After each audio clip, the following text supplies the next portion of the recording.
கர்த்தருடைய மகா பரிசுத்த நாமத்திற்கு மகிமை உண்டாவதாக. எரேமியா 17ஆம் அதிகாரம் 7ஆம் வசனம்.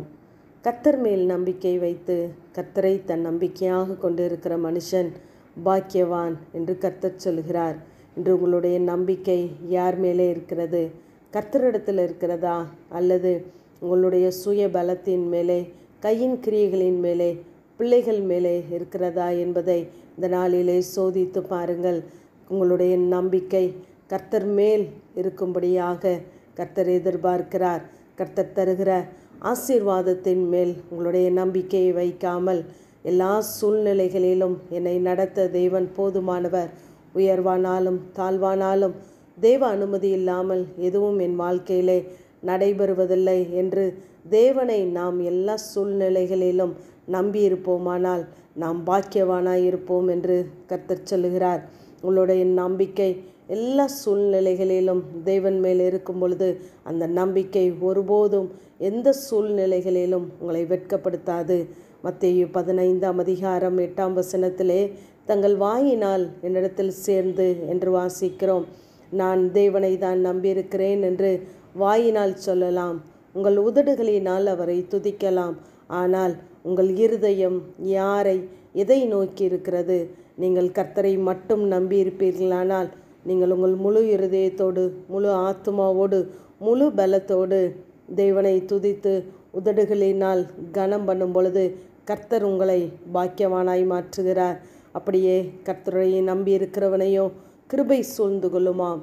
கர்த்தரை நம்புகிறவன் செழிப்பான் என அநேக வாக்குத்தத்தங்களை தேவன் கர்த்தரை அவரை நம்பியிருக்கிற பிள்ளைகளுக்கு வைத்திருக்கிறார். யோபுடைய நம்பிக்கை மிகவும் உறுதியாக இருந்தது. அவர் என்னை கொன்று போட்டாலும் நம்பிக்கையாக இருப்பேன் என்று. இப்படிப்பட்ட நம்பிக்கையை தான் தேவன் நம் ஒவ்வொருவரிடத்திலும் எதிர்பார்க்கிறார். யோபு தன் முதல் அதிகாரத்திலே கர்த்தர் கொடுத்தார், கர்த்தர் எடுத்தார் என்று சொல்வதை நாம் வாசிக்கிறோம். சத்துரு அவனிடத்திலிருந்து தேவ அனுமதி இல்லாமல் ஒன்றையும் பறித்து கொண்டு போகவில்லை என்பதை அறிந்திருந்தார். ஏனென்றால் தேவன் யோபுவை வேலியடைத்து பாதுகாத்து வந்தார்.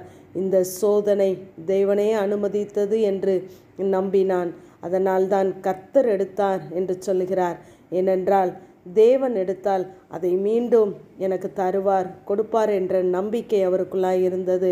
அந்த நம்பிக்கை 42ஆம் அதிகாரம் ஆகிய கடைசி அதிகாரத்திலே இரட்டத்தனையான ஆசீர்வாதமாக கொடுக்கப்பட்டது.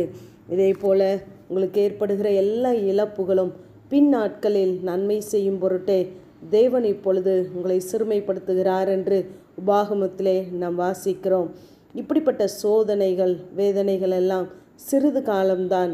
பொன்னானது சோதிக்கப்படுவதற்கு கொஞ்ச நேரம்தான் அக்கினியின் அனுபவம், அதற்கு மேல் அது உருகிவிடும்.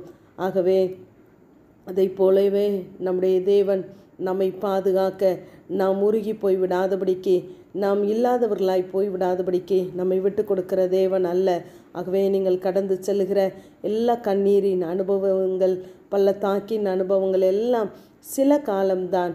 இப்படிப்பட்ட சூழ்நிலைகளிலும் தேவனை நம்முடைய நம்பிக்கையாய் வைத்து நாம் அவரை சார்ந்து கொள்ளும் பொழுது, கர்த்தருடைய வார்த்தையை நாம் உறுதியாய் பற்றி கொள்ளும் பொழுது தேவன் நம்மை பாக்கியவாளாய் மாற்றுகிறார். ஆகவே கர்த்தரை மாத்திரம் பிடித்து கொள்ளுங்கள். அவருடைய ஆசீர்வாதத்தின் மேல் நம்பிக்கை வைக்காமல் கர்த்தரை நம்புங்கள். கர்த்தர் உங்களை பூமியில் உள்ள சகல ஜாதிகளிலும் மேன்மையாக வைப்பார். ஆமேன். ஜெபம். பிதாவாகிய தேவனே, குமாரனாகிய இயேசு கிறிஸ்துவின் நாமத்தின் மூலமாய் உடைய சன்னிதானத்தில் வருகிறேன். கர்த்தர் நல்லவர் என்பதை ருசித்து பாருங்கள். அவர் மேல் நம்பிக்கையாக இருக்கிற மனுஷன் பாக்கியவான் என்ற வேத வார்த்தையின்படி இப்பொழுதும் உடைய பிள்ளைகள் எல்லா சூழ்நிலைகளிலும் நீர் நல்லவர் என்பதை அறிந்து கொள்ளத்தக்கதான கிருபைகளை தாங்க.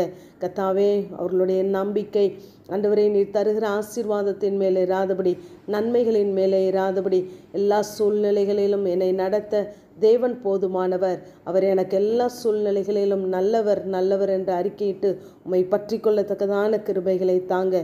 ஆண்டவரே, அப்படிப்பட்ட நல் நம்பிக்கையினால் உம்முடைய பிள்ளைகளை ஒவ்வொரு நாளும் ஒவ்வொரு நேரமும் நீர் நடத்தும்படியாக ஜெபிக்கிறேன். ஆண்டவரே ஸ்தோத்திரம். உடைய பிள்ளைகளை இப்படிப்பட்ட உம்முடைய கிருபை சூழ்ந்து கொள்வதாக, காத்து கொள்ளும், வழி நடத்தும். இயேசுவின் மூலம் ஜெபங்கேலும் என் ஜீவனுள்ள நல்ல பிதாவே. ஆமேன், ஆமேன்.